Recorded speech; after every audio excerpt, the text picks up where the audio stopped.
পবিত্র রমজান মাসের সমাপ্তিতে ঈদুল ফিতরের আগমনে দেশ জুড়ে আনন্দের জোয়ার বইছে। একই সাথে ঈদের দিনের আবহাওয়াও শীতল থাকার পূর্বাভাস পাওয়া গেছে।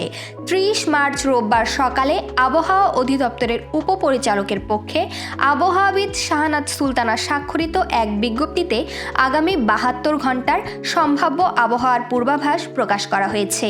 বিজ্ঞপ্তিতে উল্লেখ করা হয়, 31 মার্চ ঈদের দিন অস্থায়ীভাবে আংশিক মেঘলা আকাশসহ সারা দেশের আবহাওয়া শুষ্ক থাকতে পারে। এছাড়া সারা দেশে দিনের তাপমাত্রা প্রায় অপরিবর্তিত থাকতে পারে এবং রাতের তাপমাত্রা 1 থেকে 2 ডিগ্রি সেলসিয়াস বৃদ্ধি পেতে পারে।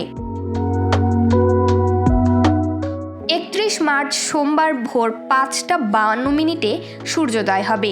মৌলভীবাজার, রাঙামাটি, বরিশাল ও পটুয়াখালী জেলাসহ ঢাকা, রাজশাহী ও খুলনা বিভাগের উপর দিয়ে মৃদু থেকে মাঝারি ধরনের তাপ প্রবাহের সম্ভাবনা এবং তা কিছু কিছু জায়গা হতে প্রশমিত হতে পারে।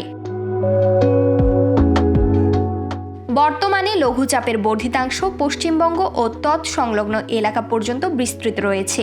মৌসুমের স্বাভাবিক লঘুচাপ দক্ষিণ বঙ্গোপসাগরে অবস্থান করছে। আজ অর্থাৎ ঈদের আগের দিন এবং ঈদের দিন আবহাওয়া প্রায় অপরিবর্তিত থাকবে।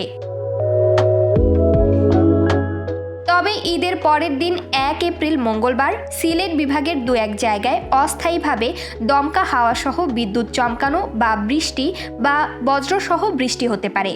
বর্ধিত 5 দিনের আবহাওয়ার উল্লেখযোগ্য কোনো পরিবর্তনের সম্ভাবনা নেই।